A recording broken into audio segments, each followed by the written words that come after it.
What I have in my hands right here is the C63 Sealander from Christopher Ward, and I think this might be the best watch you can get for $1,000. Let's find out why. So I know what you're all thinking. Did you just actually buy another watch? Yes and no. I did buy it, but I actually bought this for my wife. I've been wanting to get her a automatic watch for a while now and was kind of just waiting for the right one to pop up. And I think Christopher Ward was a great choice for that. There are a lot of independent brands, micro brands, depending on what term you want to use there. And I think they offer a great choice for your first automatic watch because the pricing is very reasonable compared to a lot of bigger brands, even brands that people would consider a good value like Tudor or Longines or stuff like that. You're talking about still several $1,000s. And this watch comes in honestly right under $1,000 if you go for it on like a leather strap, or if you go for this 5-link bracelet here that I purchased it on, it's just over $1,000. So a lot of great options there from that. And what you're getting with Christopher Ward, I think, is a little bit higher quality than some other independent brands for this price point. You're getting a very good Swiss movement. You're getting the Sellita SW200. And they do say this is going to be between 20 plus or minus 20 seconds a day. So, you know, for normal use, that's really not bad at all. I know some of the lower model Seikos and stuff like that, they can be, you know, 30 plus a day. So you're going to be definitely in that range, a little finer when it comes to accuracy, which is very nice. And honestly, I was really surprised by the finishing of this watch. You have a really, really great white dial here. You have stick indices, similar to a Rolex Oyster Perpetual, kind of that style. You have two of the sticks at 12 o'clock, and then you do have a date at 6, and I'm definitely one of those people that prefers the date at 6. I think it just makes the watch look way more uniform. When it's at 3, I mean, it kind of gets in the way, in my opinion.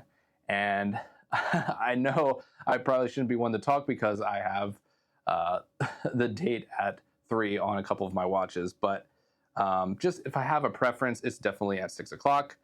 And one thing people point out about these watches are the logo. I don't know why people don't like Christopher Ward's logo so much. To me, it looks fine. I don't really get the point. It used to just be written out Christopher Ward. And I definitely think this new logo looks a lot better than just writing the word out. But I guess that's personal preference. You'll have to decide that for yourself. Back on the finishing on this watch, I do really like the Trident second hand. I think that's really cool. It's just a nice, like, little artistic touch that they add to the watch, and it gives it a little bit of personality. Some of these independent watchmakers, they look kind of plain and I don't want to say sterile, but kind of just very basic looking. They don't really have any personality in and of themselves, and I think this definitely has its own personality. And of course, this is in the 36 millimeter variant, because for my wife, having a smaller wrist, about a 6-inch wrist, the 36 is going to be perfect size for her. I know a lot of people do prefer smaller sizes like 36, so hey, that's what it's there for if you guys prefer that. For me, I would definitely go for, I believe this comes in a 39. I would have gone with a 39 if I was buying it for myself, but if you are into a little smaller size watches, I know a lot of people like the 36 millimeter Rolex Explorers. This is going to fit right in line with that. So why don't we dive in a little more deeply to the actual dimensions of this watch? Okay, let's go over some of the dimensions for the watch. Here you can see from side to side here, we have 37 millimeters. And I don't have, that's kind of on the crown guard there, so 37.4. If we go without the crown guard from side to side, we have 36.1 for 36.2. For thickness here, we do have 10.8, which is very, very thin. That is, yeah, that is super thin. Let's look at the lug to lug. Now with the bracelet, if you can see that, the bracelet does stick out a little bit past the lugs. So I'll try to get just the lugs here because it is going to be different if you have it a strap or not. But there we go. That's a 42.5 with just the lugs. And then I'm going to try to get with the bracelet here. And that is going to be 46.7 with the bracelet. So keep that in mind. If you don't have the bracelet on there, it is going to be just a little bit smaller. Not sure about the other bracelet.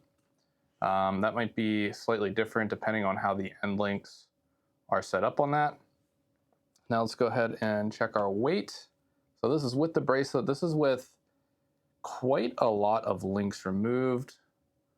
Like I said, this is size for my wife because it is her watch, and she has about a 6-inch wrist, so most of the links are removed out of this. So just keep that in mind. If you have a larger wrist, it's going to be a little bit heavier on the bracelet.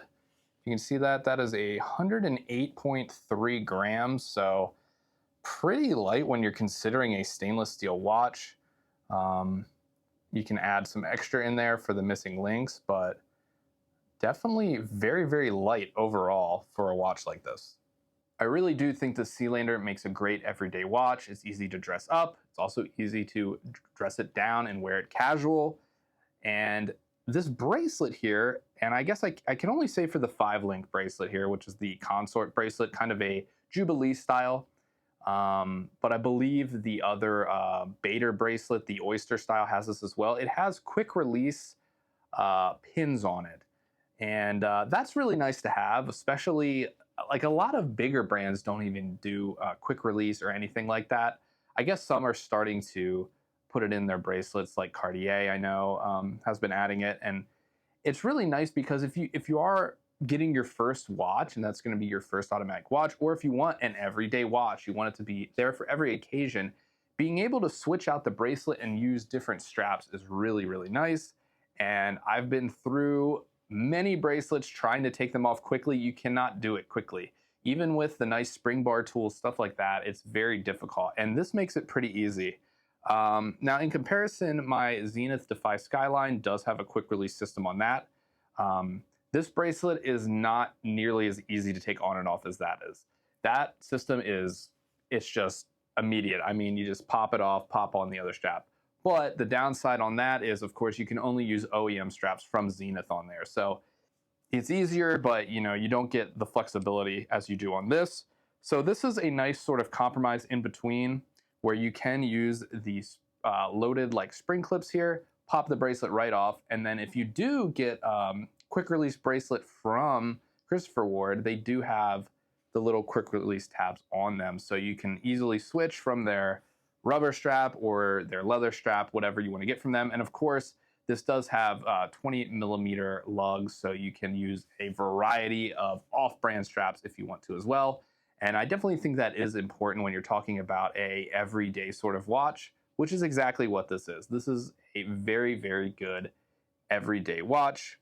But of course, with any good watch, there are going to be some downsides. So what are the downsides of this? I think there's a couple that you can think about if you're considering a watch in this price point. One is going to be the movement. Now, the Sellita SW200 is a great movement.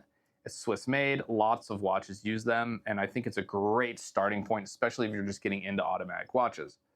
But you have to consider that you could spend a little more money from some other brands. I'm thinking of Formex, Monta, some other independent brands. You're getting a little more expensive in there, up close to into the $2,000 range. But you can get a better movement in those. You're getting either a highly regulated movement or a cost certified movement.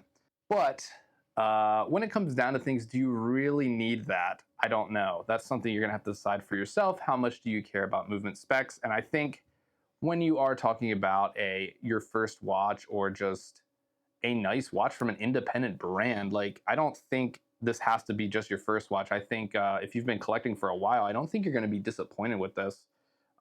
It doesn't feel cheap or chintzy at all. It feels actually very good. And on the wrist, it's very comfortable with this bracelet. So Anyway, kind of went on a ramble there, but like I said, the movement, that is kind of a downside for me. I really do like chronometer certified movements and different complications and stuff, but that's not what this watch is trying to do, and I think it excels very good at that. Another downside is going to be on this bracelet in particular. This is the consort bracelet, the 5-link Jubilee style.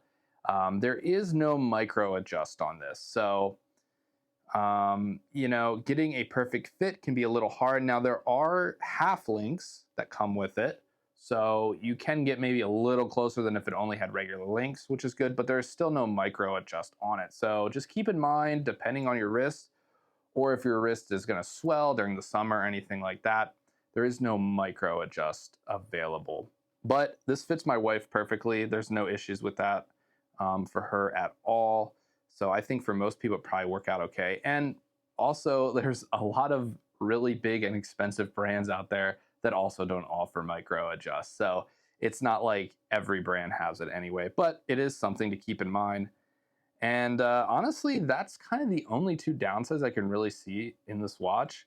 There are a couple colors. Like I said, there's many different bracelet options.